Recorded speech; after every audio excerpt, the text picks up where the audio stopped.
ನಮ್ಮ ಸರ್ಕಾರ ಆಗ್ತಾನೆ 2003ರಲ್ಲಿ ಬಂದಿದ್ದು ನಾವು ಅಧಿಕಾರಕ್ಕೆ. ಆ ತಿದ್ದುಪಡಿ ಆದಾಗ ನಾವು ಕರ್ನಾಟಕ ರಾಜ್ಯದಲ್ಲಿ ಎಚ್ ಕೆ ಪಾಟೀಲ್ ಅವರ ಅಧ್ಯಕ್ಷತೆಯಲ್ಲಿ ಒಂದು ಸಮಿತಿಯನ್ನು ಮಾಡೋದು, ಉಪಸಮಿತಿ. ಆ ಉಪಸಮಿತಿಯನ್ನು ಮಾಡಿ ಅವರು ವರದಿಯನ್ನು ಕೊಟ್ಟ ಮೇಲೆ ಕೂಡಲೇ ಯಥಾವತ್ತಾಗಿ ಆ ವರದಿಯನ್ನ ಜಾರಿ ಮಾಡಿದ್ದು ಕಾಂಗ್ರೆಸ್ ಸರ್ಕಾರ, ನಾನು ಮುಖ್ಯಮಂತ್ರಿ ಆಗಿರ್ತಕ್ಕಂಥ ಸರ್ಕಾರ ಅಂತಕ್ಕಂಥದ್ದನ್ನು ತಿಳಿಸಲಿಕ್ಕೆ ಬಯಸ್ತಾ ಇದ್ದೆ. ಈಗ ಮತ್ತೆ ನಾವು 2023 ಮೇ 20ನೇ ತಾರೀಕು ಅಧಿಕಾರಕ್ಕೆ ಬಂದಿದ್ದೀವಿ.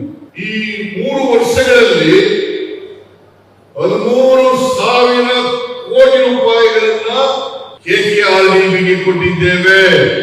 23-24ರಲ್ಲಿ 3,000 ಕೋಟಿ, 24-25ರಲ್ಲಿ 5,000 ಕೋಟಿ, 25-26ರಲ್ಲಿ 5,000 ಕೋಟಿ. ನಾನು ಮಲ್ಲಿಕಾರ್ಜುನ ಖರ್ಗೆ ಅವರು, ಡಿ ಕೆ ಶಿವಕುಮಾರ್ ಅವರು ಕಲಬುರಗಿಗೆ ಬಂದಿದ್ದು. ಕಲಬುರಗಿನಲ್ಲಿ ಆ ಕಾರ್ಯಕ್ರಮದಲ್ಲಿ ಹೇಳಿದ್ದೆ, ನಾನು ಕಲ್ಯಾಣ ಕರ್ನಾಟಕದ ಅಭಿವೃದ್ಧಿಗೆ 5,000 ರೂಪಾಯಿಗಳನ್ನು ಪ್ರತಿ ವರ್ಷ ಕೊಡುತ್ತೇನೆ ಅಂತ ಹೇಳಿದ್ದೆ.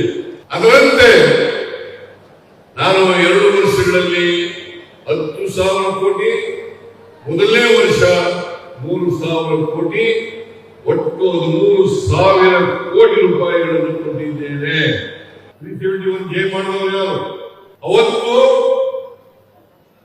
ಎಸ್ ಎಂ ಕೃಷ್ಣ ಅವರು ಮುಖ್ಯಮಂತ್ರಿ ಕರ್ನಾಟಕದಲ್ಲಿ, ಕೇಂದ್ರದಲ್ಲಿ ವಾಜಪೇಯಿ ಪ್ರಧಾನಮಂತ್ರಿ, ಅದ್ವಾನಿ ಅವರು ಡೆಪ್ಯೂಟಿ ಪ್ರೈಮ್ ಮಿನಿಸ್ಟರ್ ಮತ್ತು ಹೋಮ್ ಮಿನಿಸ್ಟರ್.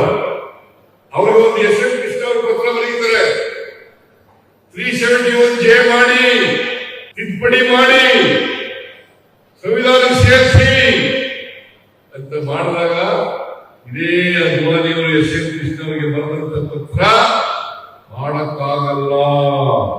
ದೇಶದ ಉಪಪ್ರಧಾನಿ ಆಗಿದ್ದಂತ ಅದ್ವಾನಿಯವರು ಯಾವ ಪಕ್ಷದವರು? ಬಿಜೆಪಿ. ಬಹಳ ಸತ್ಯ ಅರಿಶಂತರ ಮಾತಾಡ್ತಾರೆ, ಬಟ್ ಮಾರ್ಗದ ನಡ್ಕೊಂಡು ಹೇಳ್ತೀನಿ ಮಾತಾಡ್ತಾರೆ. ಮಾಡಲಿಲ್ಲ. ನಾನು ಸುಮ್ಮನೆ ಹೇಳ್ತಾ ಇಲ್ಲ, ಈ ಬಿಜೆಪಿಯವರು ಮಾಡಲಿಲ್ಲ.